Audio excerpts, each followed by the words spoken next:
기술자 발견하면 즉시 사살을 하라고. 토목으로 MDL까지 갔습니다. 토목으로 MDL까지 갔습니다.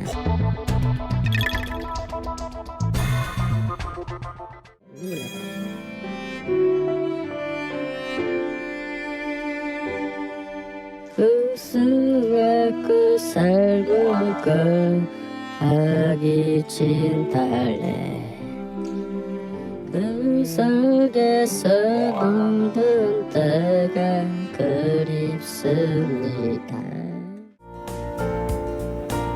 멋있다.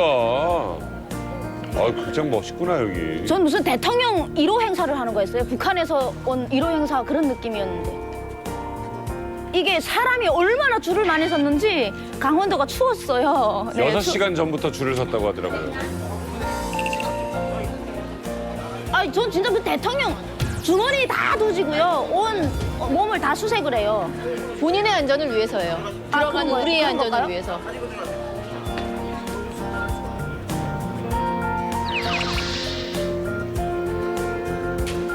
그런데 더 놀라운 건 이 문을 딱 여니까 평양이었어. 아, 여기 강릉센터인데 문을 열었는데 왜 평양이었냐면 저 야. 위에 빨간 황지연. 글자요. 저 네, 글씨. 영상을 북에서 가져온 영상을 트는구나. 글씨가 우리 글씨가 아니에요. 저 진짜. 위에 저 글씨 보는데 왜 무서워요? 네, 내가 저게 우리 지옥에서 글씨가 살았댔나 아니에요. 봐요. 왜 그렇게 무서운지. 그러고 지금 옆에 있잖아요. 뒤쪽에 다 제가 봐선 보이지도원들이에요. 북한에 이제 이제 쌍상을 모신 사람들이 바로 다른 근처에. 사람- 네.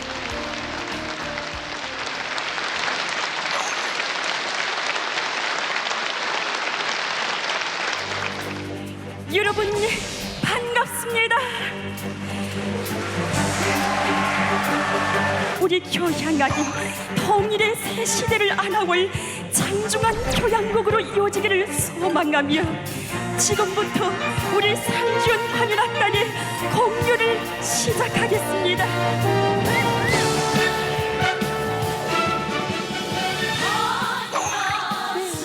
이쁜데? 가서 보고 싶네요, 이렇게 보니까.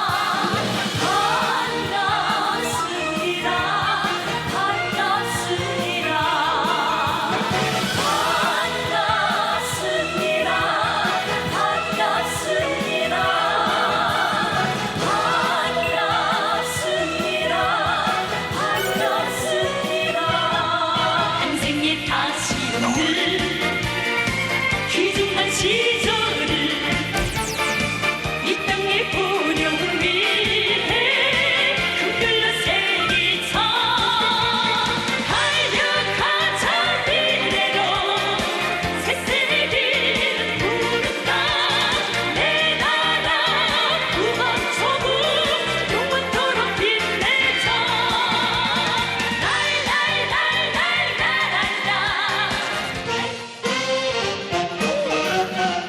트로트 대축제였다고 하면 돼요. 네. 가요 많이 불렀는데 홍대관 씨 노래예요. 네, 쨍하고 해뜰 날 뭐 여러 가지 많아요. 제이에게 뭐 이런 것들 많이 부르고 있고. 해뜰 날은 북한에서 부르면 안 되는 노래 아닌가요? 근데 저게 다 부르면 안 되는 노래인데 북한 국민이 다 사랑하는 노래더라고요. 네. 어디 기사 보니까 김일성도 굉장히 좋아했던 노래라고. 김정일이도 좋아했던 노래가 많아요. 네. 김정일.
아, 커튼콜. 네. 인사 마지막에. 설미 씨도 악수했어요? 네, 원래 안 하시던데.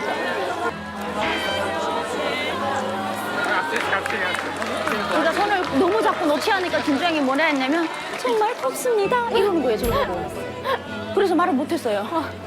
그렇구나, 내가 많이 고빠졌구나. 그 마지막에 아리랑 공연 보시면서 우셨잖아요. 아, 어떤 감정에서? 진짜로 만감이 교차해서 울었는데요. 왜 울었냐면 나도 지금 무서운 상황에서 보고 있었고요. 내 앞에 딱 북한 카메라면 기인학 사진을 찍는 거예요. 이거를 달고. 그런데 나만 내 아를 감시하려고 하는 게 아니고요. 그 사람들은 한국 사람들한테 관심이 없어요. 걔네를 감시하기 위해서 선 거예요. 걔네가 인사 한 번 하는 것도 눈치를 보고 마지막에 악수하는 것도 눈치를 보는데 그거를 딱 보면서 이 감시 속에서 이런 공연을 펼쳐야 되는 걔들이 마지막에 울어요. 근데 그 눈물이 내가 봤을 때는 얼마나 니들은 오고 싶겠니 여기를. 그래서 보면서 감시받으면서 공연하는 애들이 불쌍해서 울었고요, 첫째. 둘째는 쟤네가 이제 천국 같은 대한민국에서 환호하는 우리 민족, 한국 국민들이 막 이렇게 환호하는데 북한은 그런 게 없어요. 그런 분위기가. 그렇지. 박수를 앉아서 이렇게 치지 막 기립박수 하면서 통일 외치는 데가 없어요. 그러니까 그러면서 이런 맛을 보고 간 애들이 또 지옥에 가야 되는 걔들이 너무 불쌍하고 거기에 우리 엄마가 아직 있구나. 부모님들하고 상봉 사진들이 나오면서 우리 사랑 동일의 날 다시 만나서 저 지옥 같은데 아직 우리 엄마가 있구나. 이 사람이 또 울었고요. 그리고 또 만감이 교차. 네, 너무 만감이 교차하는 눈물이었고요. 제가 생각했을 때 이 공연 봤으면 여기서 통곡할 사람 하나 있어요. 성희 씨예요. 성희 씨 아까 공연 잠깐 보고도 뭉클뭉클해져가지고 막 그러던데 아까 눈물 날 뻔했죠? 네. 왜 그렇게 눈물이 자꾸 나세요? 저는 지금 고향에 오빠 하나만 있거든요. 근데 다시 만납시다 하면 무언가 누군가를 다시 만나야 그게 통일이 되면 기쁘겠는데 나는 만날 사람 하나도 없어요. 제가 오빠밖에. 그러니까 제가 제일 만나고 싶은 거는 어머니였는데 어머니도 돌아가시고 나니까 그 다시 만납시다라는 노래가 나올 때 자기도 모르게 엄마하고 만나는 그런 상황이 막 이렇게 떠오르는 거예요. 그래서 앉아있다. 간혹 위험하더라도 나는 모험해서라도 거기에 가서 이제처럼 나이 드신 사람들이 손목 하나 잡아보는 게 고향의 부모라든가 아니면 언니라든가 그렇게 만나는 그 감정이 남다를 것 같아갖고. 지금 사실은 제일 마음 아픈 게 다시 만나요 나올 때 뒤에 이제 이산가족 상봉이 나온 네. 것 같은데 네. 뭐 1000만 명을 얘기하고 있는 시대예요. 1000만이 사실 넘는다고도 그러는데 이게 참 노래만 그럴 게 아니라 좀 진짜 다시 만나기 좀 이루어졌으면 좋겠다라는 생각을 근데 합니다. 사실 설미 씨도 북한에서 그 예술 했잖아요. 삼지연 관현악단을 이렇게 보면서 혹시 아는 사람은 없었어요? 나도 그거 주목나. 아, 네. 아는 사람이 한 명이 있었어요. 있었어요? 네. 김주영이라고. 아까 화면에 나왔던 분. 네. 걔가 통일 이어라를 그 7살 때 한국에 와서 불렀어요. 함께 부른 노래는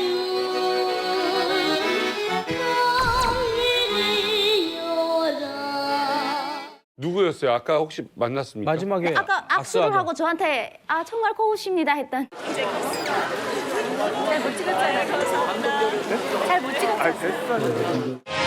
당신은 무엇이 거냐 얼마나 사모했는지 보니까 모란봉악단이 이번에 모체가 현성월이 오기 때문에 올지 않을까 생각했는데 제가 봤을 때는 모란봉악단에서는 몇 명이 안 왔고요. 모란봉악단의 에이스들은 다 빠졌어요. 제가 어제 보니까.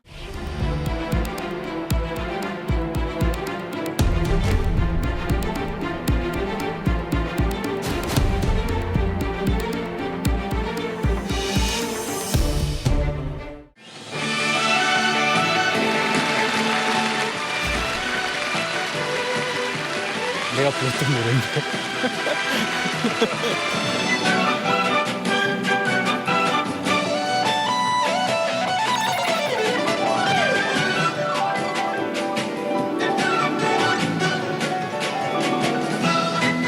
클래식만 하는 악단이 아니네. 언더더씨 아니야 언더더씨?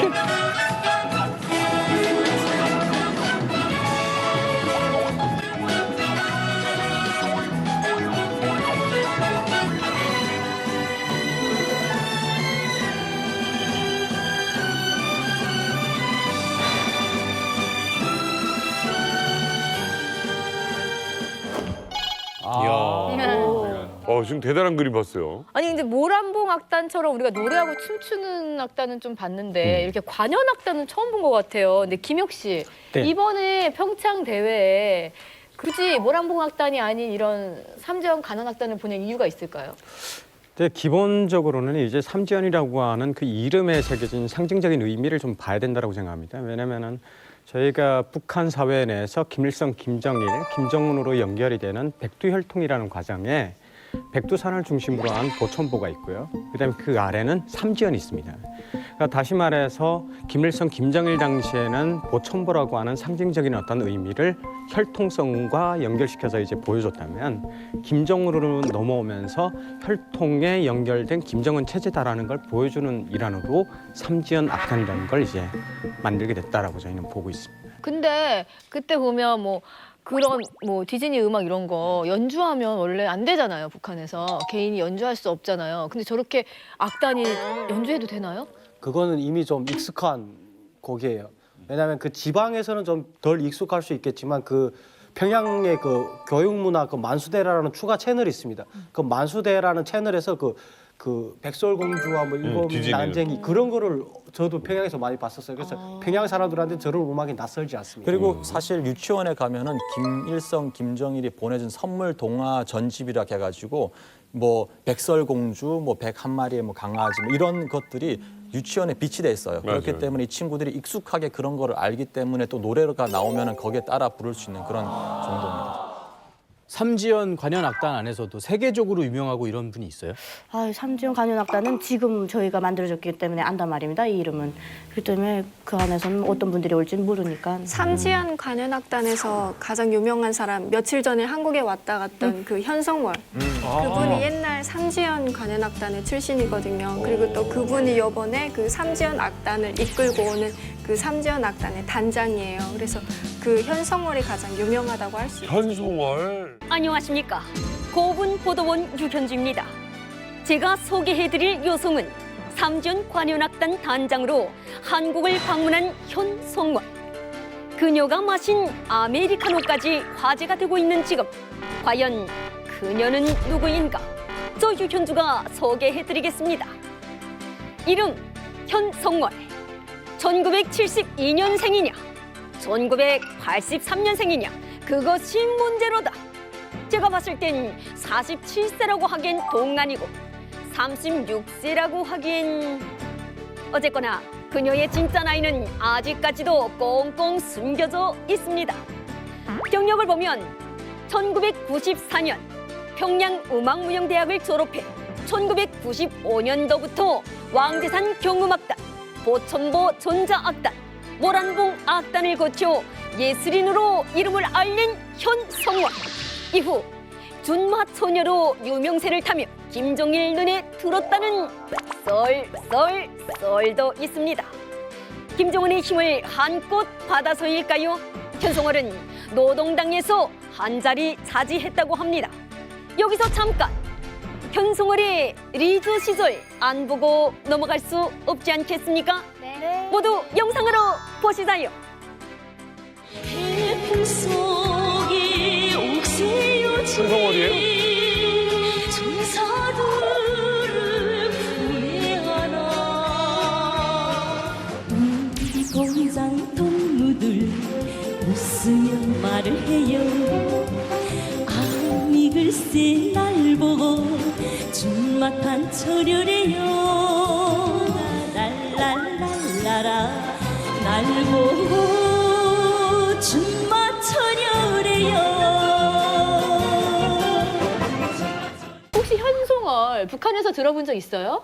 아니요, 노래는 많이 들어봤어요. 모른다고요, 현송월을? 근데 이름은 모르는데 얼굴은 많이. 북한에서 현성월이 그렇게 유명한 가수가 아니에요. 한국에서 지금 자꾸 그러는데 현성월이보다 유명한 가수가 많았기 때문에 현성월을 모를 수밖에 없어요. 현송월보다 유명한 사람이 누군데요? 네? 전혜영이도 있고요. 김광숙이, 염청, 이경숙이, 조구마 이때 염청 이 여자가 나올 때 이제 현성월이랑 같이 있을 때 악단들 중에서는 사실 기본 멤버가 아니었어요. 나는 더 유명했던 멤버들 하나겠다. 예, 네 맞아요. 아니 그렇죠. 그러니까 지금 저 단장이 되면서 모란봉 악단이 되면서 김정은 그 시대에 들어서면서 저 여자를 띄워줘서 그런 거지. 현성알은 뭐가 유명하냐면 준마천녀 노래가 유명하지. 이 노래를 누가 불렀는지 오늘 알았어요. 그럼 준마처녀를 여러 명이 부른 게 아니고 저기 현송월 노래예요? 네. 아 이게 그거네. 현송월 노래요? 은하철도 9구가 유명한데 김국하나 씨가 부른 거 모르는 것처럼. 네, 맞아요. 맞아요. 저도 북한에서 현성월이 누군지도 모르고 그래서 준마천녀 노래가 유명해지 그 현성월이 되게 유명하지 않았어. 근데 작년에 중국에 가서 뭐 3일을 앞두고 패스를 하는 바람에 뭐 와들짝 하고 떠들었지. 그래 저런 여자가 또 있었던가? 뭐 진짜 기억도 없어요. 저도 의아했던 게 단장으로 오려면 음악을 전공해서 악기도 하고 악보도 보고 지휘도 해야 되는데 지금 무용 전공했고 노래했던 사람이 어떻게 단장으로 올까? 무용도 아니에요. 네? 무용도 아니에요. 가수예요 그냥. 그냥 가수예요? 예. 아니 근데 나이도 36세에서 47세면 이게 무슨 오차가 넓어 오차가. 오차가 너무 넓은 무슨 아니 연예인들도 한국 같으면 다 그냥 바로 나이도 다 알고 그럴 텐데 11살 왜 이렇게 베일에 쌓여 있어요? 저게 36세라는 건 전 받아들일 수 없습니다. 제가 인민학교 4학년 때였나? 그때면 한 11살, 12살 때라 말입니다. 근데 왕재산 그 CD가 이렇게 왔습니다. 그래서 CD를 넣으면 이렇게 녹화기 해갖고 틀지 않습니까? 그럼 현성월이 노래가 아까 그 노래 아까 나오지 않았습니까? 우리 함대 찾아오신 친애하는 원수님. 제가 기억합니다 이 노래를. 근데 그때 95년도라 맞아, 맞아. 95년도 그때 권한의 20대 인군 초반일 거란 말입니다. 20대 아니면 20대 24. 초반. 근데 지금 2018년도입니다. 어떻게 36세가 역시 제가 봐도 제가 71년생인데 72라면 말이 돼요. 맞아. 72라면. 그 사실 저는 그러니까 북한에서 왜 이렇게 악단에 힘을 쓰냐 하면은 북한에서 음악인들 같은 경우는 북한의 그 김일성을 우상화하고 선전선동을 하는데 선봉장들이거든요. 그렇기 때문에 악단이 매우 중요하고요. 이런 맥락에서 볼 때 현성월 같은 경우는 김정은에게 아주 충성분자예요. 그리고 당가 수령의 핵심 충성분자고 대표적인 사례가 그 작년에 재작년인가 작년에 그 중국의 모란봉 악단이 공연을 갔었어요. 가서 그 공연을 이렇게 하려고 했는데 중국 측에서 배경 화면에 미사일 쏘는 장면이 나오는 거를 좀 삭제를 해달라라고 이야기하니까 현성월이가 그때 한 말이 우리는 원수님의 그 업적을 한 점도 뺄 수가 없다라고 이렇게 이야기를 하고 공연 시작하기 3시간 전에 북한으로 다 철수해버립니다. 뭐야? 아마 그 사건이 김정은한테 상당히 각인됐을 거예요. 보면서 이 친구는 외국에 나가서도 정말 나에 대한 그런 신임과 충성심이 아주 두텁구나. 그렇기 때문에 이번에 신임을 얻어서 남한으로 내려오지 않았나 저는 그렇게 봅니다. 근데 현송월이가 뭐 김정은의 옛 애인이다 뭐 이런 소문이 있으면 정작 부인인 이설주는 정말 현송월을 싫어할 것 같은데요? 신경 쓰일 수 있을 것 같은데요? 북한에서 예술하다가 오신 분들이 얘기하기로는 같은 예술 부분에 종사했기 때문에 친하다는 얘기가 있어요. 그렇게 각별하게 친동생을 챙기듯이 이설주를 챙겼다는 그런 것 때문에 엄청나게 가까운데 그래서 이런 얘기가 있죠. 이설주가 설 수 없는 정치적인 그런 자리가 있지 않겠습니까? 그걸 이 현송월을 대신해서 세웠다. 이런 얘기가 나오고 둘이 친하다. 예, 둘이 친하면서 그럴 것 그러면서 김정은에게 이설주를 소개한 중매꾼이다.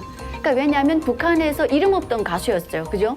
정치적인 이런 그 입지 같은 것도 전혀 없었던 이런 정말 일개 그냥 가수가 어느 순간에 모란봉 악단 단장이 되고 북한의 230여 명밖에 안 되는 최고 그 위원 당중앙위원회 후보위원까지 이름을 올렸다라고 하는 것은 정말 우리 북한에서도 상상할 수 없는 일이다라는 거죠.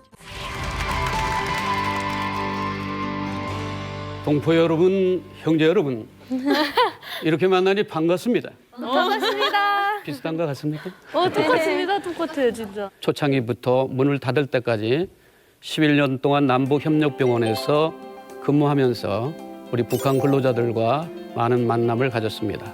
오늘 이 시간에 제가 보고 듣는 이야기를 상세하게 여러분에게 알려드리도록 하겠습니다.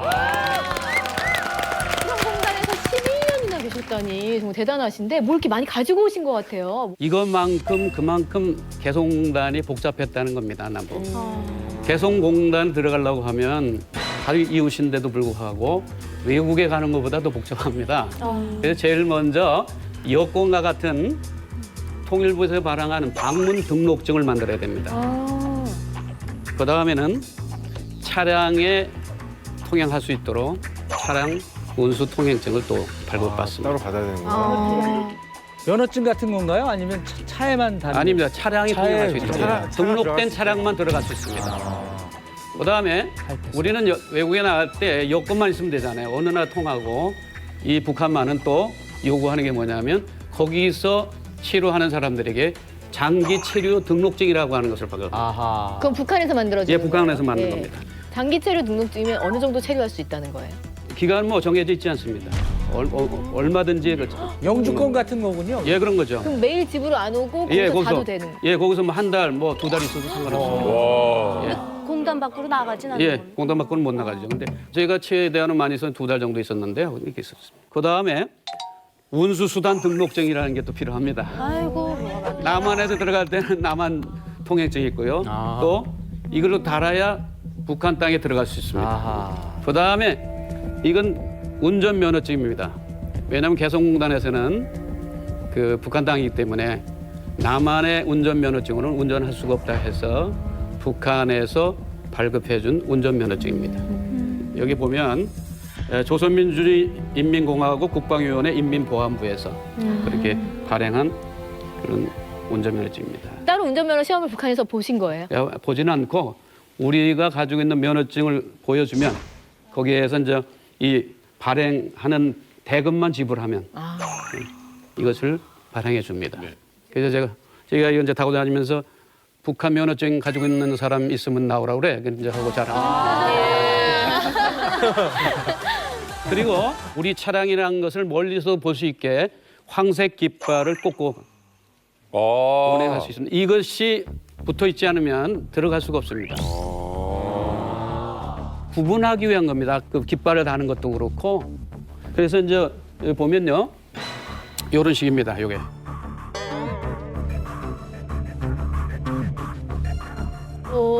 북한 변호판이에요. 여기는 이제 둔 법칙이 하나 되니까 임시를 림시라고 그러겠죠.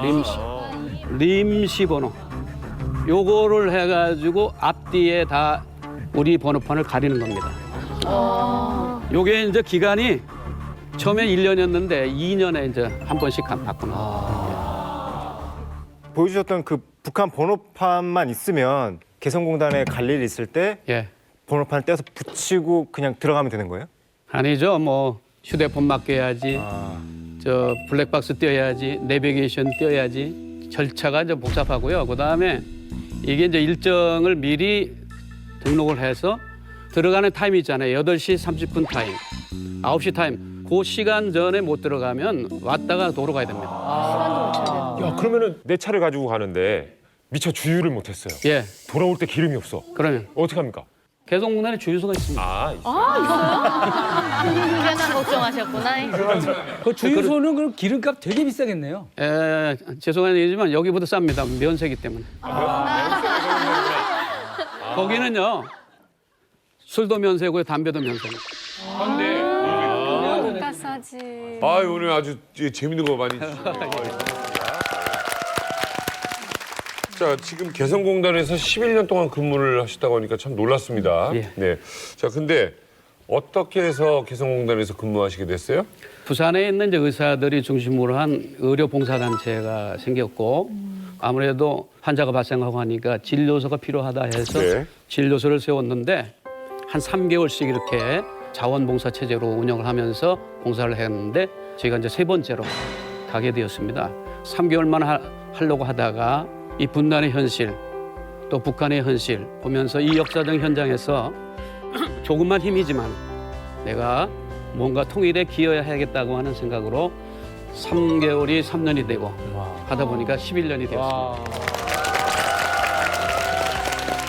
봉사가 뭐 하루 이틀 하신 것도 아니고 정말 11년 동안 하신 거 정말 대단하신 것 같고요. 근데 개성공단 안에 병원이 있었던 거예요? 그러면. 처음에 이제 개성공단이 시작됐을 때는 없었죠. 그러다 보니까 불안하니까 갈 때마다 가방에 그냥 비상약을 한 가방씩 들고 왔습니다. 그렇죠, 그렇죠. 그래도 이제 그거야 뭐 아프거나 두통이나 이런 것은 상비하금 처리됐는데 처음에 제가 갔을 때만 해도 뭐 발파 작업이라든지 새로 공장을 짓는 시범단지만 있었을 때니까 새롭게 공장을 짓다 보면 뭐 현장에서 안전사고가 많이 났습니다. 막 피가 흘리고 뭐 뜯어지고 그런데 그거 치료할 수 없습니다. 그것도 소위 말하는 응급 후송할 수도 없는 상황이기 때문에 그래서 이제 병원이 생기게 되었고 병원이 생겼다는 것만으로도 많은 사람들에게 위로가 되었죠. 왜냐하면 어디든지 치료할 수 있고 급하면 남한으로 후송할 수 있다는 거. 근데 그 규모가 예. 종합병원처럼 뭐 과별로 다 있나요? 아니면 아니 처음에는 이제 진료소 수준이었습니다. 남북이 따로 있었는데 북한 그 진료소를 가니까 컨테이너 하나 거기에 아무 장비도 없는 그런 병원이에요. 그리고 약품도 대아산 있잖아요. 거기서 공급해주는 약으로 치료를 하는 겁니다. 그래서 우리가 남북협력병원을 짓고 약품이나 장비나 시설을 갖춰주고 또 의료진의 임금을 주면서 운영을 하게 되었습니다. 아 그래요, 맞아요. 그 몸이 아프거나 갑자기 사고가 날 수가 있는데 그랬을 때 이제 병원이 없으면 정말 큰일이겠네요. 예, 그렇죠. 예. 근데 병원에서 주로 어떤 일을 하신 거예요? 아, 예. 처음에는 이제 행정부장, 왜냐하면 이제 뭐 타이틀이 있어야 되니까 살림을 하는 행정부장으로 갔죠. 나중에 이제 행정부원장으로 승진을 했습니다. 그러니까 남들은 뭐 병원의 부원장이라니까 아주 부러워했는데 의사인 줄 알았겠어요. 사실 알고 보면 자벽부였습니다. 아침에 일찍 가서 청소하는 청소부였고 환자 오면 접수하고요. 통계 내고요. 관리총국에 노임을 바치러 간다고 합니다. 노임을 바치러 갔고요. 그다음에 뭐도 했냐면 엑스레이 기사였습니다. 그리고 남한으로 급히 후송을 하는데 그 응급차를 누가 몰았는지 아십니까? 그 응급차를 누가 몰았는지 아십니까? 김 기사 제가 운전했어요. 다 하셨네요, 다. 그래서 처음에는 북한 병원에도 이제 응급차가 없었습니다. 그래가지고 다치고 한 사람들을 통근하는 버스에다 싣고 후송을 했어요. 기다렸다가. 그러니 그 얼마나 그랬어요. 그래서 우리가 이제 남한에서 저 북한에도 응급차를 사서 주었죠. 예. 봉사하러 갔는데 완전 병원 살림을 다 하신 거네요. 그러면 거기서 하시면서 북한 분들하고 얘기도 많이 해보셨겠어요? 아, 그러면. 그 이제 한 번은 그 참사들하고 같이 이제 식사를 하는데 뜬금없이 김 선생, 남측에서 우리에 대해서 어떻게 배웠습니까? 빨갱이라고 배우지 않았습니까? 머리에 뿔 달렸다고 그러지 않습니까? 자, 머리를 들여대면서 한번 만져보시라요, 뿔 달렸나? 재밌네. 이야, 그런 대화까지 할 줄은 몰랐어요. 그래가지고 가만히 있는데 그래서 생각나가지고 제가 그랬죠. 우리 학교 다닐 때 방공 포스터를 많이 그렸는데 그때 북한에서 늑대가 한 마리 내려오는 건 그린 적이 있다고 한테 그랬더니 그렇습니까? 그리고 여기 온다고 그러니까 가족들이 걱정하지 않습니까? 겁내지 않습니까? 그래 요즘 살아보니까 어떻습니까? 변한 것 같습니까? 막 그러면서 유연하구나. 저도 이제 분위기가 이제 좋아지니까 응? 니들은 우리에 대해서 어떻게 배웠냐 그랬더니 특정하는 미제 놈들한테 빌붙어서 아양 떨면서 빌어먹고 산다고 배웠습니다. 그런 식으로 얘기를 하고. 그래서 한참 지난 다음에 이제 분위기가 좋아질 때 지금도 그렇게 생각하느냐 그랬더니 말을 못해요. 안 그렇다고 그래도 그렇고 그렇다고 그래도 그렇고. 우리의 이제 자연스러운 모습이나 옷차림이라든지 그 풍성한 모습을 보니까 거지는 아닌 것 같아. 이제 그런 생각을 하고 처음에 또 어떤 일도 있었냐면 우리가 이제 차량을 몰고 가잖아요. 그렇죠. 그럼 몇 대 대주나 초창기에 시범단지에는 얼마 안 됐거든요. 그렇죠. 근데 북조 사람들이 뭘 한 줄 아십니까?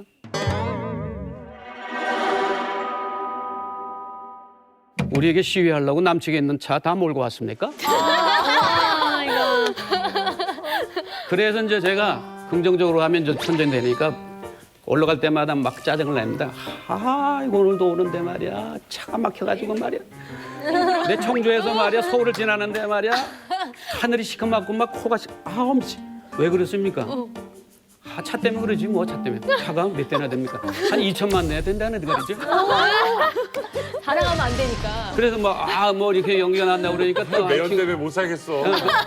매연 게 못 난다니까 또 한 친구가 또 웃기는 소리 하는 거야. 그래서 우리도 차가 있지만 안 가지고 나오는 거 아닙니까? 이런 놈에 나는 놈이네. 그래서 나중에 보면 아주 충격적인 고백도 있죠. 어떤 사람이 그러더라고. 선생님 차 가지고 계시죠? 그래서 예 있습니다. 그랬더니 저는 자전거도 없습니다. 왜 같은 민족끼리 이리 다릅니까? 이제 북한 의료진인데 다 지키지는 않았는데요. 좌측에 있는 분이 이제 소장이고 외과 의사입니다. 그다음에가 산과라고 그러죠. 북한에는 산부인과.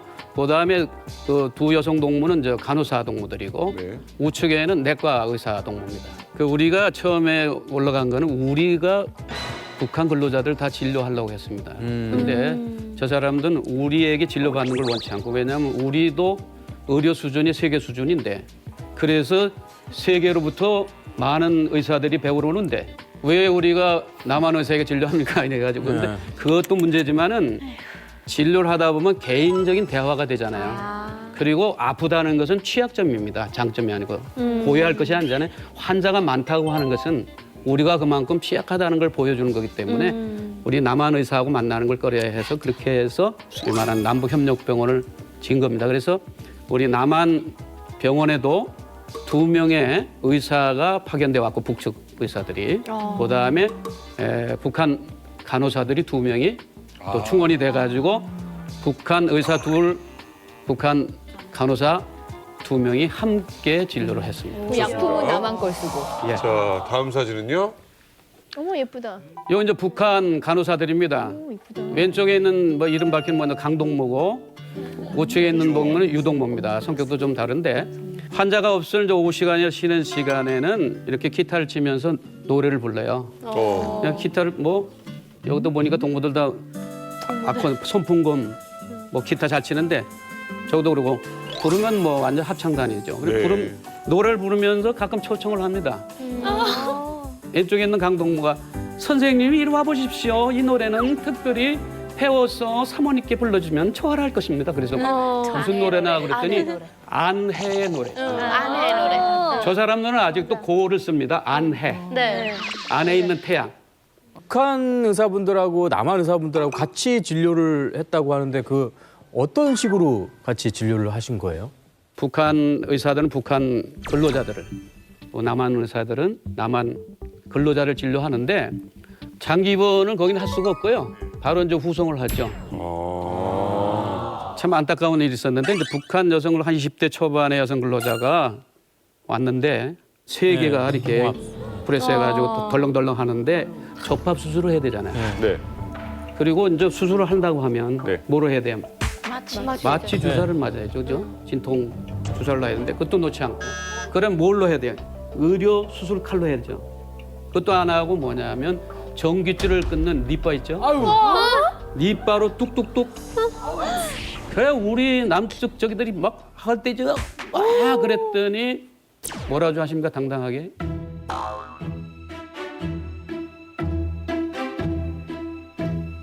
소란 피지 마시라요. 우리는 원천적이고도 근본적인 수술을 합니다. 이야. 뭐냐면 이 잘라내면 뭐 드레싱도 필요 없고 그 외에 안 필요 없다는 거죠. 그러니까 뚝뚝뚝 잘라. 그래서 자 그걸 보면서 참 의료 문제뿐만 아니라 생명을 대하는 그런 자세조차도 참 다르구나 참 안타까웠습니다. 얘기만 들어도 참 위험해 보이는데 그러면 북한 그 환자들은 대부분 어디가 아파서 이렇게 병원을? 예, 환자들 저 보면요 제일 많은 게 소위 위장 장애입니다. 왜냐하면 제일 먹지 못하고 그다음에 이제 아무 뭐 체제 속에 막 서로 감시하고 뭘 하다 보니까 스트레스가 많다 보니까 이제 두통도 많고요. 이제 그런 게 많고 그다음에 이제 그 환경이 안 좋다 보니까 뭐 해충약을 많이 구하러 왔죠. 구충제. 그 변을 보면 해가 한번 나오고 저도 어렸을 때 이제 그런 경험인데 그 해충약을 뭐 타다 먹으면 예전에는 이제 우리 저요? 예, 연배면 기억이 있을 겁니다. 저 성냥갑에다 이제 변을 받아오라고 그러죠. 저 사람들도 마찬가지. 아직도 해충이 많아가지고 와가지고 대대적으로 줬지만은 가끔 와가지고 선생님 해충약 없어 이제 그런 사람들이 많이 있죠. 가족 때문에 예, 이제 그런 경우가 많고요. 그 다음에 겨울 되면 뭐를 많이 가져오냐면 이제 소위 말하는 가스를 많이 가져옵니다. 가스. 연탄가스에 중독되고 또 그다음에 불을 떼잖아요. 거기에 이제 제대로 방이 돼가는데 연기가 올라와가지고 거기에 또 질식이 되고 뭐 해가지고 가스통을 많이 가지러 와가지고 의료 산소를 많이 구입했고 한 번은 소위 말해 산소 이렇게 끼는 거 있잖아요. 그만 달라고 그래서 가스는 어떻게 됐어? 그랬더니 저 대하산에서 저 공업용 가스통 하나 빌렸습니다. 그래. 그 용접산소요? 그래, 용접산소. 그래 무슨 소리냐고 이 공업용 산소는 이게 불순하기 때문에 이게 이렇게 하면 몸에 오히려 해롭다. 그렇습니까? 그러니까 공업용 산소하고 의료 산소도 구분하지 못하는 그런 거죠. 그래서 우리가 이제 다량의 의료 산소를 늘 준비했다가 주곤했죠. 예. 그다음에 제일 좋아하는 게 포도당입니다. 포도당이 완전 만병통치인 줄 알고 와가지고 맞고 가는 친구들도 있고. 영양이 부족하니까. 그다음에 우리를 부러워하는 게 뭐냐면 이제 비타 음료가 있잖아요. 이거 남측 사람들은 그렇게 비타민을 하루에 그렇게 많이 먹습니까? 전부 다 그게 약인 줄 알고 그걸 좀 필요한데 그걸 많이 좀 원하죠. 그거 뭐 사다 주면 좋다고 그러죠. 비타민 뭐 해가지고. 그 개성공단에 계시면서 또 재밌었던 거 어떤 게 있어요? 예, 그 동요 중에 산토끼라고 하는 게 있지 않습니까? 산토끼죠. 예, 그 산토끼가 참 재밌었던 것 같습니다. 산토끼가 재밌다뇨. 우리랑 다른가요? 예, 좀 다른 것 같습니다. 1절은 거의 비슷해요. 그런데 이 후반절에 가니까 뭐 맘마 먹으러 가지요. 뭐 그래서 속으로 참 배고픈 동네니까 가서도 맘마 먹으러 가자. 산토끼 맞아. 산토끼 맞아. 그런 생각을 했어요. 잠깐만 여기 있는 분들 한번 불러보세요. 하나 둘 셋 넷. 산토끼 토끼야 어디로 가느냐 깡충깡충 뛰어서 맘마 먹으러 가지. 그래 맘마 먹으러 가지. 맘마 먹으러 가지. 예. 그렇게 원래는 뭐죠? 헷갈린다. 어디로 가느냐? 처음에는 어디로 가느냐요? 깡총깡총 뛰면서 어디를 가느냐. 야 근데 그게 배고픈 거면 우리가 더 불쌍한데요? 알밤 주워오는 건데. 다시 개성공단이 만약에 열리게 된다면 꼭 해보고 싶은 게 뭐세요? 통일이 저는 이 시대 최대의 우리 민족 과업이라고 생각합니다. 뭐 여러 가지 문제도 있지만은 그래서 이제 개성공단을 가보니까 개성공단이야말로 통일의 연습장이요 훈련장이라고 생각한 겁니다. 그래서 서로 살아가면서 통일은 이렇게 하는 것이라고 하는 열매를 보여주는 그런 것이 제일 소원이고요. 그래서 남남북녀가 됐든 남녀북남이 됐든 1호의 결혼식을 주례하는 게 제 소망이고 꿈입니다. 그런 날이 속히 오기를 바랍니다. 네, 안녕하세요. 2017년 DMZ를 건너서 기술한 북한군 병사 엄윤철이라고 합니다. 반갑습니다. 반갑습니다. 사실 방송에 나오는 게 좀 쉽지 않으셨을 텐데 어떻게 해서 이렇게 용기를 내게 되셨습니까? 솔직히 고민 좀 많았습니다. 그러니까 저 신상 정보도 좀 그렇고 또 여기는 북한에 계시는 가족들 또 같이 근무했던 그 친구들 그다음에 친구들 그분들은 좀 죄송스럽고 그랬는데 제가 이렇게 북한군에 대해서 이야기해 주는 게 대한민국의 국가 안보를 위해서 중요하다고 생각하면서 용기를 내가지고 나왔습니다. 감사합니다. 자, 그렇다면 좀 하나 여쭤보겠습니다. 휴전선을 넘어오셨다고 하는 건 곧 그 최전방에서 근무하셨다는 거잖아요? 네, 맞습니다. 아니 제가 듣기로는 이 북한 기순병사 소식 들을 때마다 궁금했는데 최전방 근무자들은 다 출신 성분이 좋아야 되는 거 아닌가요? 예, 맞습니다. 북한군에서 최전방 배치 군무 성원들에 대한 기준이 있습니다. 일반적으로 3가지가 있는데 첫째는 출신 성분이고 두 번째가 신장, 세 번째가 학력이거든요. 근데 기본적으로는 제일 보는 게 중도심을 많이 보거든요. 기본 사상 정신을 많이 봅니다. 좀 엄숙합니다. 일반 구분대 달리 최전방 GP 근무하니까 한 11명 정도 승인 받습니다. 꼽는다면 학교, 교원, 그다음에 소련단 지도원, 책임 지도원, 인민반장, 그다음에 담당 보위 지도원, 보안원 이렇게 해가지고 11명 정도 이런 사람들의 보증을 받아야지 나갈 수 있고 보통 시군에서 이렇게 모이는데요. 제가 선발할 때도 좀 이렇게 좀 멋지게 생긴 분이 오셔가지고 배를 이렇게 세워놔요. 이렇게 쭉 세워놓고 그 속에서 키가 좀 크고 좀 신장 쪽으로 좀 건장한 분들을 선발해가지고 20명 정도씩 선발하거든요. 키 얘기를 하셨는데 대안이 있습니까 부대에? 국군과 대치돼 있으니까 나라의 얼굴이잖아요. 이게. 예. 그러니까 이미지를 많이 봅니다. 그러니까 키가 모두 그러니까 173 이상. 그러면 윤철 씨는 지금 키가 몇 정도 되세요? 네, 그러니까 북한에서는 174 됐습니다. 근데 한국에 와서 키를 재니까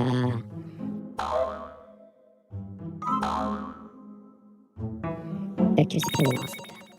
78. 그동안 또 잘한 거예요.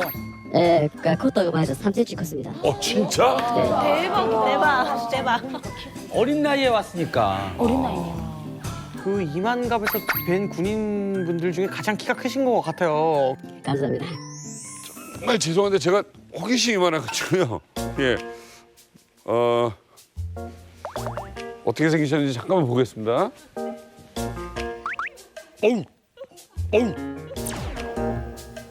진짜 미남이시네요. 진짜 미남이시네요. 콧날이 딱 섰네.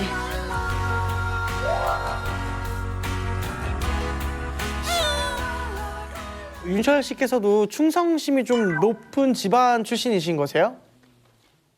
그 한마디로 말하면 북한 엘리트 집안이죠. 엘리트 집안이구나. 평양에서 좀 좋은 대학을 나오셨고 또 어머니는 또 당 일군이고 그러니까 충성분자 집안에서 태어났습니다. 사실은. 네. 아버님이 저도 모르게 이렇게 울분을 참지 못하시고 북한 체제에 대한 그런 험담, 네 그걸 하면서 큰 충격을 받았습니다. 자식이지만 북한 정권의 그 세뇌 교육에 이렇게 됐으니까 자식으로서도 신고해야 되지 않나 이런 생각도 들었습니다. 제가 솔직히 그런 충성심으로 해가지고 제가 아마 민경 군대에 배치된 것 같습니다. 북한의 세뇌 교육이 익히 들어서 굉장히 무서운 걸 익히 알고 있는데 그렇다고 키 크고 충성심만 좋다고 해서 최전방에 배치가 될 수 있는 거예요? 각 도시군에서 선발해가지고 오는 게 보통 300명 정도 됩니다. 네. 근데 그분들 중에서도 또 테스트를 합니다. 그 테스트에서 보통 3차례 정도인데 그 3차례가 보통 사상 검증하고 신장 체력 검증하거든요. 네. 근데 신장 체력은 둘째고 기본은 시상 검증을 많이 해요. 근데 그 방법도 좀 유치하죠 좀. 그러니까 신병이라고 하면 어쨌든 부모들과 헤어져가지고 군대 나온 지가 한 달 되잖아요. 얼마 안 되니까 아직도 학생이에요 실제. 그러니까 그런 심리를 이용해가지고 자연스러운 이야기판을 펼쳐놓고 집에서 본 영화 이야기 좀 하라 이렇게 하거든요. 그러니까 실제 젊은 사람들은 좀 그런 충동 있잖아요. 그렇죠. 네. 자기가 본 걸 다른 사람한테 이야기해주고 싶고 그로 인해서 자기에 대한 호감도를 높이고 싶잖아요. 자기가 알고 있는 게 많다. 그러니까 그런 걸 해가지고 유도하거든요. 뭐 아래 거 봤냐? 그래가지고 그렇게 말이 오가는 속에서 저도 모르게 말이 튀어나와요. 또 어떤 경우에는 또 반성문을 이렇게 놀아주면서 간대에 용서해 주겠으니까 북한에서 그러니까 자기 친구들과 뭘 불순독한 물을 봤으면 그걸 본 거에 대해서 자수하라. 자수하면 용서해 주겠다. 이런 식으로 하거든요. 순진하니까 어리니까 그 쓰는 친구들 많더라고요. 아이고. 근데 안 써도 다시 또 줘요 백지를. 내가 안 쓴다 하면 내가 정 못 봤다면 누구 보는 걸 봤다 그런 것도 쓰라고 그래요. 그런 식으로 이렇게 하거든요. 근데 저 같은 형태는 저희 아버님이 또 당성 검열을 많이 받았습니다. 그래가지고 그걸 많이 봤거든요. 그게 그런 방식이 북한 정권의 수법이라는 걸 알거든요, 제가. 썼다가 큰일 난다. 그렇게 해서 아마 제가 단신이 남은 것 같아요. 아무튼 그렇게 테스트를 3번이나 보면은 최종적으로 몇 명이나 남나요?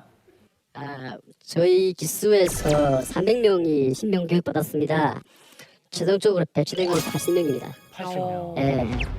220명은 뭐 떨어져가지고 일제대 보병 또는 경보, 그다음에 탱크 부대 이런 데로 구성됐습니다. 근데 이상한 거는 그 선발된 인원들이 말입니다. 모두가 노동자, 농민 자식들이거든요. 선발된 사람이? 네, 선발된 사람들이. 왜요? 보니까 간부 집 자식들은 돈이 있으니까 어쨌든 MP3나 또는 USB 통해가지고 구입해가지고 어쨌든 외국 정보를 많이 접하니까 자본주의 사회에 대한 또는 자유민주주의에 대한 그런 사상을 주입받잖아요. 그렇죠. 받으니까 약간 그런 분들 다 썼더라고요. 궁금한 게 이렇게 엄청난 테스트를 거쳐서 또 이렇게 최전방에 가신 거잖아요. 예. 그만큼 뭔가 대우도 뭔가 달랐나요? 그렇지, 좋았겠지. 네, 그랬나요? 네, 실제 북한군 쪽을 보면 거의 90%가 자급 타석을 합니다. 실제 군대 나가면 총을 쥐고 적을 지게 되겠는데 네. 삽을 들고 헛발을 들고 땅을 두시거든요. 그래서 북한군에 이런 말이 있습니다. 그러니까 총을 쥔 농사꾼이라고 말이 있습니다. 네, 그런 정도로 이제는 북한 군 쪽으로 이제 완전히 이제 그런 생활상 고충이 많거든요. 전방도 농사를 짓습니까? 네, 전방 농사 짓습니다. 진짜 궁금한데 북한 최전방이죠. 그쪽에 목함지뢰부터 시작해서 대전차 지뢰가 굉장히 많다고 훈련을 받고 교육을 받았어요. 근데 지금 콩 심는다고 하니까 그럼 그쪽에서도 그 비무장 지대 안에 지뢰들 다 철거를 했습니까? 철거했습니다. 그러니까 13년대 철수했는데요. 그 과정에서 진짜 억울하게 죽은 사람도 많습니다. 땅 두지기를 하다가 지뢰 이렇게 튀어가지고 다리가 날아가고. 아니 그 진짜 중요한 땅이고 군사 지역인데 거기서 농사를 지어요? 그러니까 실제 지금 최근년간에 진행되는 사업인데요. 2013년부터 그러니까 전선 예비 물자라는 그 미명하에 민경 GP하고 GOP 사이에다 땅을 두셔가지고 거기다 콩하고 강냉이를 심고 또 배추, 남새 같은 거 심습니다. 실제 심어가지고 100% 군인들한테 돈 벌면 좋잖아요. 그런데 거의 그죠. 거의 90%를 그러니까 장교들이 그걸 팔아먹죠. 아이 너무하네요. 저기 혹시 하루에 밥은 어느 정도 먹습니까? 일반적으로 민경 구분대라고 하면 북한 인민무력부 쪽으로 13번째입니다. 등급이. 백업 수준 13번째거든요. 네네네. 일반 보병 구분대보단 특수하기 때문에 공급이 세다고 합니다. 북한군에서 하루 공급량 백미가 800g 나옵니다. 800g이면 한 끼 250g 정도 먹거든요.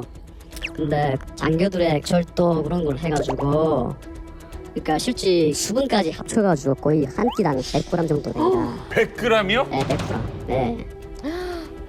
아 이게 뭔 얘기예요? 물을 5배 넣으면 죽이에요? 네, 죽이죠, 죽. 그러니까 죽인데 죽을 또 이렇게 식혀가지고 햇빛에다가 말리거든요, 이렇게. 딱딱하게. 네, 말리고, 그러니까 말리니까 밥알은 게 터져가지고 더 불고. 네, 토진 채로 이렇게 그러니까 마르거든요.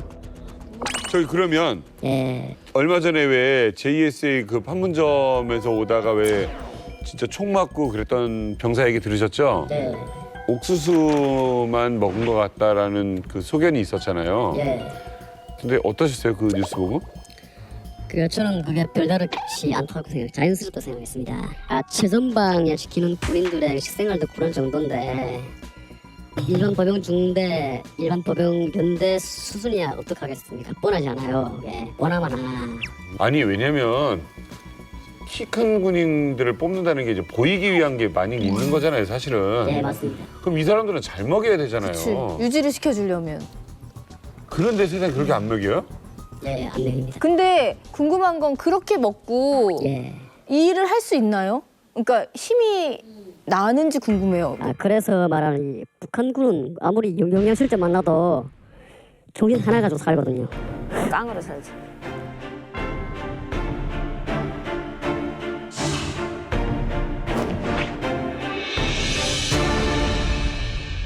아니 그러면 그때 우리나라에서 이렇게 막 소녀시대 뭐 이런 걸그룹 노래들 막 이렇게 북한에서 들리지 않아요? 네, 들리죠. 들었을 때 어떤 기분이었어요? 전 좀 아쉽게도 이 소년시대 그런 아이유 그런 노래는 좀 흥미가 없었습니다. 아이유를 안다는 게 더 신기한데 지금. 그 군부대 있으면서 한국 노래 같은 거 듣고 하면 궁금한 게 대북 심리방도 큰 스피커 소리 제대로 들려요?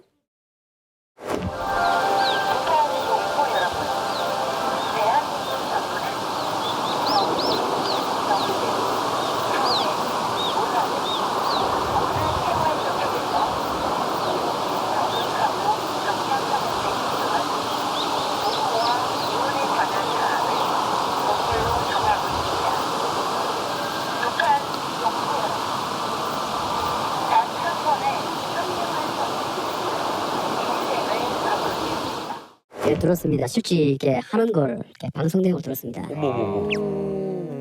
근데 좀 여러 데서 키니까 좀 파장이 잘 안 잡힐 때도 있어요. 좀 장애가 좀 생기거든요. 그런데 요 새벽 같은 때 또는 이런 초저녁 같은 때는 조용하잖아요. 그때는 방송이 흥미가 딱 켜져요. 그럴 때는 너무나 생명이 들려가지고 아니 그 북한 고위직에서는 그 심리전을 못하게 하잖아요. 그러면 듣는 일반 병사의 입장에서는 그 들리는 게 좋습니까? 아니면 없는 게 좋습니까? 들리는 게 더 좋죠. 들리는 게 더 좋죠.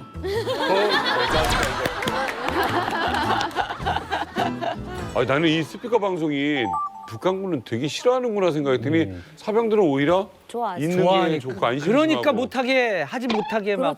그래서 북한에서 파장을 놓습니다. 그러니까 진압 방송이라고 있습니다. 그래서 근데 진압 방송이 그러니까 실력이 얼마 안 되거든요.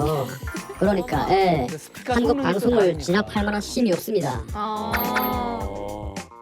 윤철 씨 그러면 혹시나 그런 라디오를 들었을 때 혼자 듣는 게 아닌 거잖아요. 그러면 진짜 그 최전방 내에서 탈북에 대한 이야기를 서로 이렇게 조금씩 몰래 하긴 해요. 근데 그게 또 뭐라거든요. 북한은 지대가 감시역입니다. 감시. 그래서 감시가 사면에만 있는 게 아니고 군부에도 있거든요. 그래서 서초 한 개 분대당 3명씩 무조건 스파이가 있습니다. 그래가지고 전혀 못해요. 저 솔직히 북한에서 이렇게 살면서 체제가 좀 불확실하다. 북한 정권이 지금 하는 일이 좀 실제 인민을 위한 것인지 좀 의심이 갔댔습니다. 근데 거기에 나와가지고 이 대부신이 방송을 들으면서 탈북민들의 증언 자료 또는 근데 이게 들었는데 최종적으로 결심을 내린 거는 태영호 외무상님 말입니다.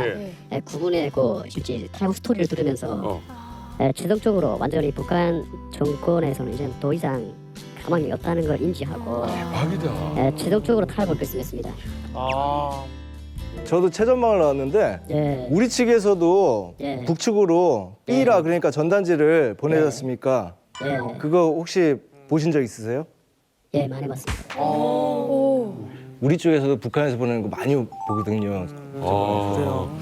그걸 보고 어떤 뭐 동기라든지 뭐 심경의 변화 그런 게 있었어요? 네, 그것도 좀 많은 영향을 준 것 같아요. 실제 뉴스에 방영된 거는 뉴스에서 방영된 기존 사건이 얼마 안 되잖아요. 근데 북한 정권이 숨기고 있거든요. 실제 제가 공부했으니까 알잖아요. 실제 기존 사건이 많았습니다. 기존 사건은 아니고 실패했죠 하다가. 그 속에는 군인도 있고 또는 최전방 GP 근무자도 있고 또는 이제대 근무자도 있고 나중에는 시민까지 있고 또 그 속에는 한 명은 또 어린 학생이거든요. 학생. 어린애요? 그러니까 고등학교 2학년하고 3학년 학생 2명이 기순하려다가 또 탈북하려다가 잡혀가지고 생포됐습니다. 그래가지고 압송됐거든요. 아이고야. 어린애들이. 또 연락이 돼가지고 중국 쪽에 브로커가 있잖아요.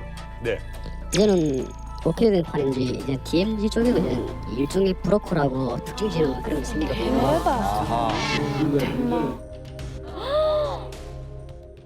그 휴전선 근처에는 민간인들은 못 오게 통제하지 않나요? 예, 통제하는데요. 근데 문제는 브로커가 일반적인 사민이 아니고 군인이거든요. 군인도 공병 작업조라는 거 있습니다. 그 부대는 다른 작업은 안 하고 DMZ, 그러니까 이 MDL, 그 사이가 지뢰 해제 작업을 하거든요. 그러니까 이거 유사시에 난파 간첩. 그 들어보낼 때 그 누투. 일을 알려주는 누투. 그다음에 북한군 나갈 때 특수부대 같은 경우. 누투 그다음에 그 경찰총국 소속 경찰 조원들이 그 GP 순찰 말입니다. 그다음에 그런 것도 하거든요. 그럴 때 이렇게 루트를 밝혀준 사람이거든요. 이제 너무나 오래 했기 때문에 이제 루트를 어지간히 알거든요. 여러 개를. 돈도 벌어야 되고. 아니까 그분들이 제대돼가지고.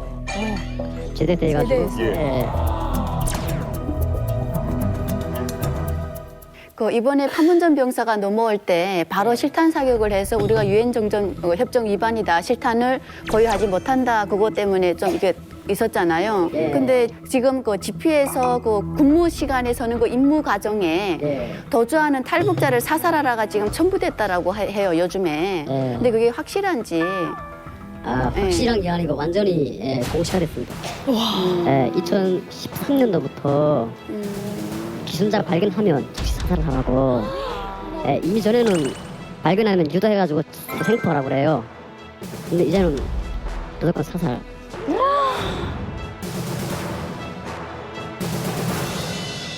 윤철 씨 그럼 혹시나 저도 영화에서 본 건데 최전방일수록 지하 통로가 있을 가능성이 굉장히 높은 것 같은데 혹시나 그 계셨던 곳도 지하 통로 같은 게 좀 있었어요?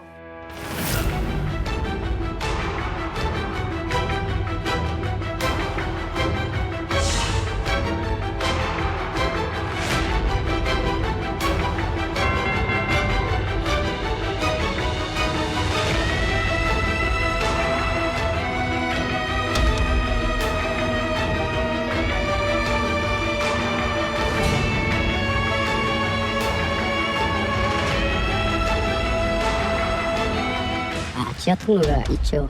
있습니다. 지하 통로가 있습니다. 혹시 들어가 보신 적도 있으세요? 들어가 본 적은 없는데 말은 들었습니다. 유사시에 전쟁이 일어나면 북한군이 땅굴 내에서 진행한다고 그래요. 근데 좀 분포가 제일 많은 건 중부전선 쪽에 많습니다. 우와. 그래서 그 휴전선을 넘어올 때 되게 위험한 순간들이 되게 많았을 것 같아요. 엄청 많았겠지. 네. 솔직히 좀 많았습니다. 생각이. 제일 크게는 북에 두고 온 고향, 가족들은 좀 죄스러움.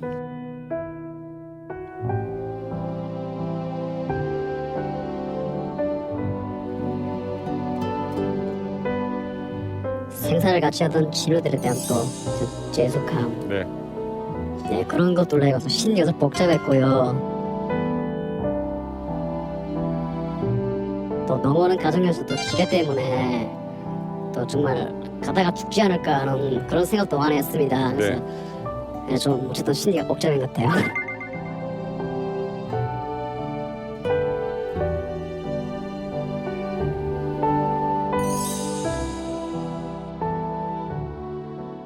한국까지 오는데 거리는 어느 정도고 시간은 어느 정도 걸립니까?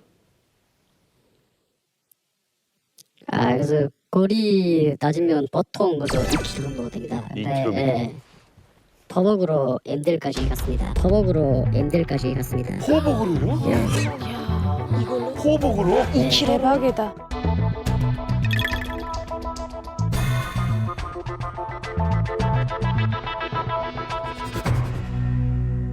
시간은 그래서 걸으면 15분 정도 걸릴 시간입니다. 근데 돌파하는 게 2시간 걸렸습니다. 어떡해. 깊이 MDL 넘어서부터 인지되는 게 잡는 게 땀이 질퍽하더라고요. 저도 모르게 땀이 나더라고요. 근데 저는 솔직히 말해요. 북한, 이제 한국군보다 북한군이 더 무섭더라고요. 뒤에서 쏘는 그래서 저는 희망 가진 게 북군은 기순병을 사용하지 않는다라는 걸 확고하게 가졌거든요. 또 더욱이는 정확히는 국군 쪽에 DMZ 말입니다. 그쪽엔 지뢰가 없다고 확신했습니다.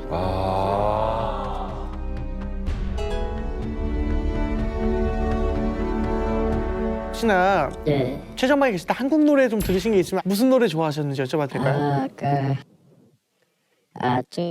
제가 지금 보니까 북한 주민들, 북한 군인들 제일 감정을 좀 많이 사는 게 아마 한국 노래도 한국 노래겠지만 특히 북한 노래를 틀면 완전히 감동되더라고요. 제가 자복금 나갔을 때 저 고향의 봄 들었습니다. 저 한국 쪽에서 듣더라고요. 그걸 새벽부터 시경에. 근데 그 노래 들으면서 눈물 나더라고요.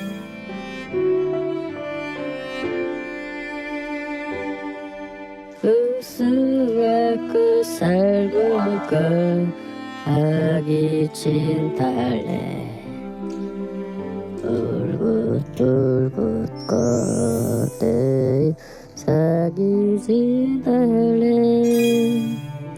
그 속에서 놀던 때가 그립습니다.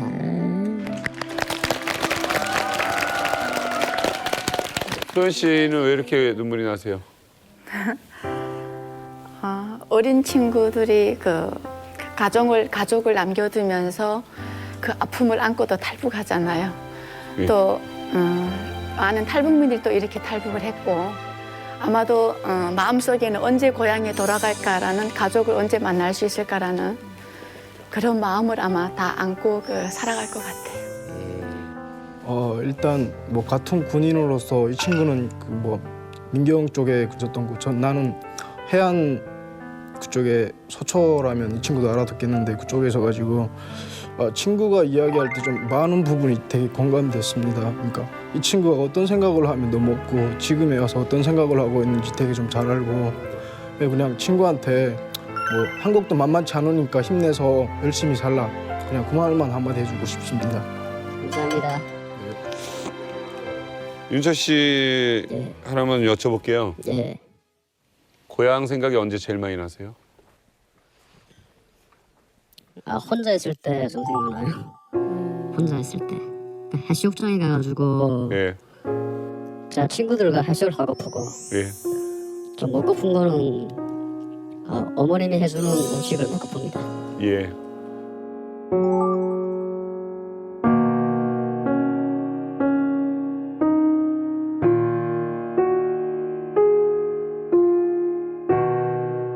지금 목이 메이고 약간 눈물이 나실 거예요. 저 사실은 그림자 속으로 이렇게 보는 건데도 윤철 씨가 얼마나 힘든 결정을 했고 지금 외롭고 아픈지도 좀 느낌이 옵니다.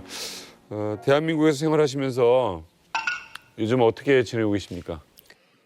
지금은 대학 준비를 하고 있습니다. 그래서 IT 쪽으로 나가려고요. 그래서 제가 좀 북한에 있을 때 IT 쪽으로 좀 관심이 있었습니다. 그래서 앞으로 IT 잘해가지고 컴퓨터 공학으로 나가려고 합니다.